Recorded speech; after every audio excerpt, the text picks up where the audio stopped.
Assalamualaikum warahmatullahi wabarakatuh. Hai kelas. Ya, kita jumpa lagi di pelajaran kimia. Untuk kelas 11, kita masuk ke pertemuan 11. Jadi 11-11. Oke, kita akan lanjut pembahasan masih tentang laju reaksi. Mungkin ini adalah pertemuan terakhir ya untuk laju reaksi. Nah, pada pertemuan yang pertama, yang laju reaksi pertama, kita udah bahas tentang definisi dan faktor-faktor yang mempengaruhi laju reaksi itu. Kemudian yang kedua, pertemuan yang kedua, kita ngebahas tentang suhu. Suhu mempengaruhi laju. Jadi kita menghitung kecepatan dari sebuah reaksi dengan faktor suhu.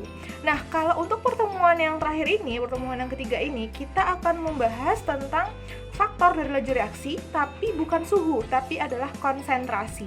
Nah, jadi gimana caranya kita menghitung laju reaksi dengan menggunakan faktor konsentrasi itu? So, check it out! Oke, kita masuk ke pertemuan ke-11, materinya tentang laju reaksi.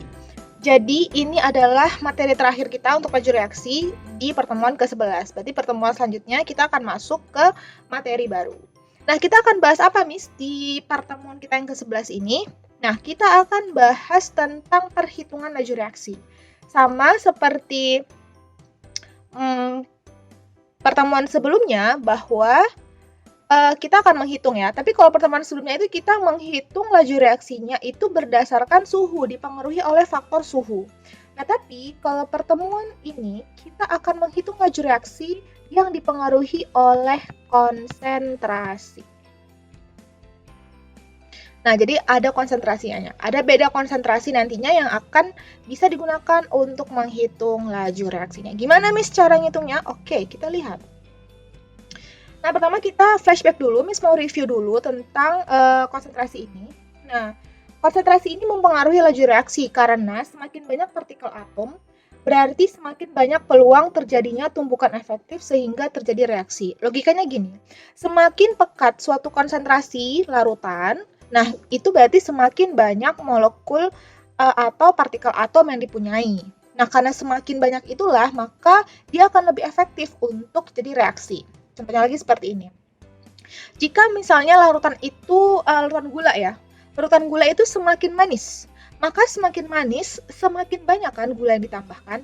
Nah, sama halnya seperti ini. Jadi kalau misalnya larutan itu semakin pekat atau semakin konsentrat, maka partikel atomnya semakin banyak. Nah, karena dia banyak, berarti kan dia punya kekuatan banyak kan untuk melakukan reaksi. Nah, begitu ya logikanya. Jadi konsentrasi itu karena adanya partikel atom atau molekul yang banyak di dalam suatu larutan. Oke, ini misalnya Miss contohkan. Ada CaCO3 dilarutkan dengan asam klorida. Jadi CaCO3 ini anggaplah dia berupa padatan misalnya ya. Padatan sebanyak 50 gram misalnya gitu ya, kita misalkan. Nah, dia direaksikan dengan asam klorida 1 molar, 2 molar, 3 molar. Maka gimana kira-kira? Maka logikanya adalah semakin pekat konsentrasinya, maka akan semakin banyak kan tadi partikel atomnya, maka dia akan semakin punya energi lebih banyak untuk melakukan reaksi. Maka dari sini kita dapat simpulkan bahwa yang HCl 3 molar itu akan lebih cepat bereaksi dibandingkan dengan yang 1 molar atau yang 2 molar. Ini ada CaCO3 dan dia dimasukin ya. Yang pertama ini adalah yang pertama itu adalah 1 molar, 2 molar, 3 molar. Maka yang akan bereaksi lebih cepat adalah yang di HCl 3 molarnya. Oke, nah pada perhitungan ini, pada perhitungan yang dipengaruhi oleh konsentrasi ini, kita juga akan mengenal yang namanya orde reaksi. Jadi orde reaksi itu adalah pangkat perubahan konsentrasi terhadap perubahan laju. Nah, jadi ini adalah pangkat perubahan konsentrasi terhadap perubahan laju. Jadi misalnya dengan orde reaksi ini kita bisa tentukan, oh ini reaksinya begini, oh ini reaksinya begitu. Nanti akan ada grafiknya. Kita bahas lagi ya. Jadi ada reaksi berorde 0, di mana tidak terjadi perubahan laju reaksi berapapun perubahan konsentrasi reaksi. Jadi dia nggak ada terjadi perubahan laju reaksi. Nah, berarti nggak akan ada terjadi reaksi ya, walaupun konsentrasinya dirubah-rubah, dipekatkan, diencerkan, nggak ada perubahan. Ada lagi namanya reaksi berorde 1. Nah, ini di mana perubahan konsentrasi reaksi 2 kali, menyebabkan laju reaksi lebih cepat 2 kalinya. Nah, itu dia ya. Jadi perubahan konsentrasinya 2 kali, menyebabkan laju reaksinya lebih cepat 2 kali. Nah, ketika konsentrasi ditambah 2 kali, maka laju reaksi akan lebih cepat 2 kali. Itu untuk orde 1. Satu lagi, ada namanya orde 2. Nah, orde 2 itu di mana konsentrasi per reaksi dinaikkan 2 kali, tapi dia mampu menyebabkan reaksi lebih cepat 4 kali. Nah, jadi semakin cepat ya, berarti semakin tinggi ordenya maka akan semakin cepat laju reaksinya. Oke, nah ini kita gambarkan. Jadi kalau misalnya di orde reaksi 0, maka grafiknya lurus gitu aja ya, tidak ada perubahan sama sekali. Datar aja dia gitu ya. Kemudian yang grafik reaksi orde 1, dia berbanding lurus. Jadi kalau misalnya ditambahkan 2, makanya dia akan reaksinya 2. Ditambahkan 4, maka dia akan 4. Seperti itu ya dia ya. Jadi berbanding lurus dia. Nah, kalau misalnya reaksi orde 2, dia berkelipatan. Jadi kalau misalnya konsentrasi ditambahkan, maka lajunya juga akan semakin lebih cepat. Ditambahkan 2, tadi laju reaksinya akan lebih cepat 4 kali. Jadi seperti itu ya. Maka reaksi orde 2 itu dia lebih cepat. Reaksi yang lebih cepat dibandingkan yang sebelumnya.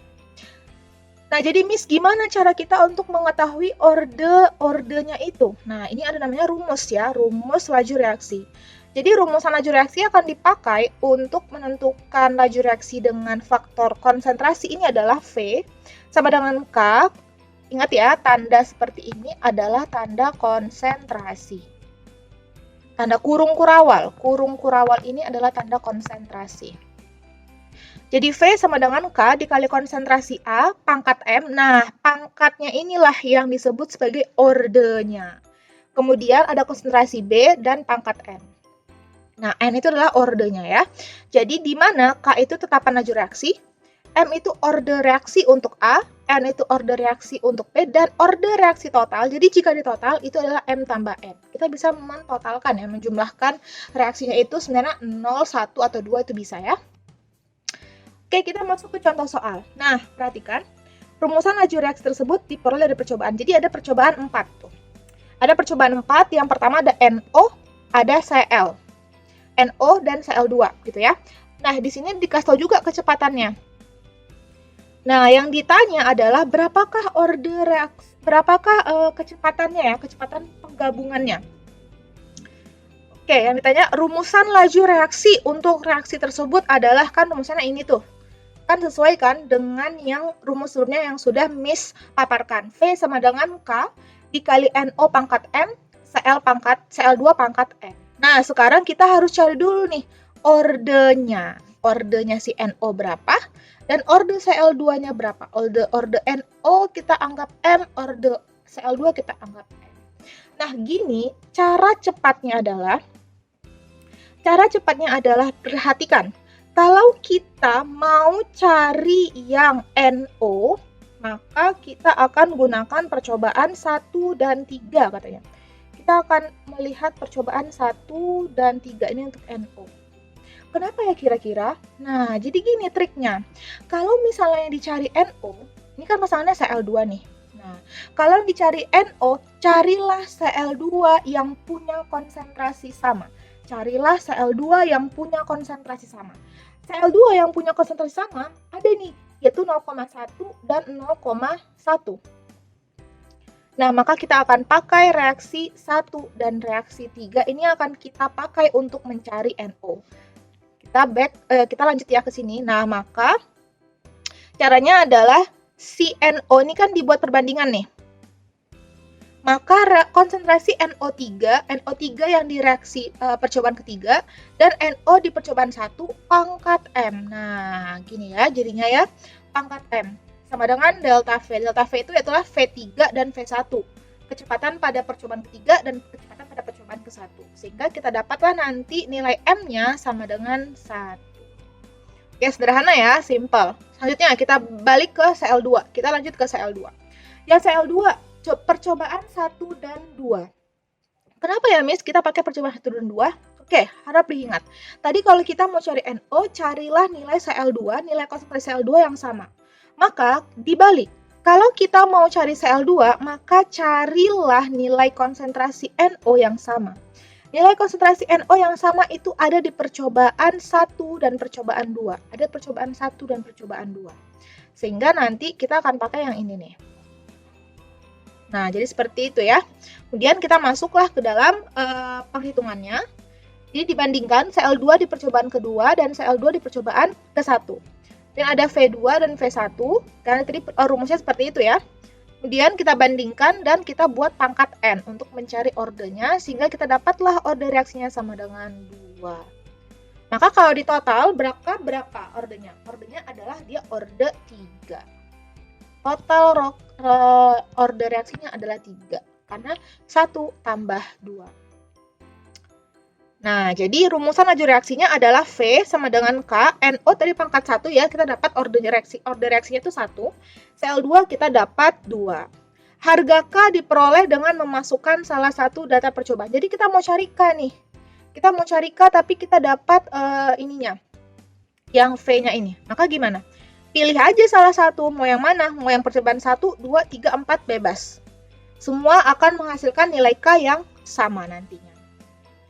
Oke, nah maka kita coba dia nih pakai yang mana ya? Dia pakai yang dia akan pakai percobaan yang pertama. Oke, dia pakai percobaan yang pertama di mana NO-nya bernilai 0,1 dan Cl2-nya bernilai 0,1 juga. Kemudian yang 0,1 dipangkatkan 1 dan yang Cl2 dipangkatkan 2 sehingga dapatlah nilai K sama dengan 4 kali 10 pangkat 3. Nah, seperti itu ya.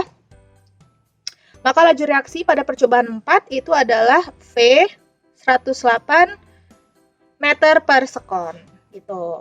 Oke, karena kita udah dapat si K-nya. Langsung kita masukin nantinya. Oke. Nah, jadi itulah materi kita untuk laju reaksi. Nanti kita akan bahas lebih banyak lagi di pas pertemuannya langsung di WhatsApp, atau nanti misalkan buka Google Meet bagi yang kita akan bahas lebih dalam lagi untuk yang perhitungan laju reaksinya ini. Karena ini sering keluar di ujian-ujian ya, ujian nasional ataupun UTBK. Oke, semangat belajarnya. Terima kasih. Assalamualaikum warahmatullahi wabarakatuh.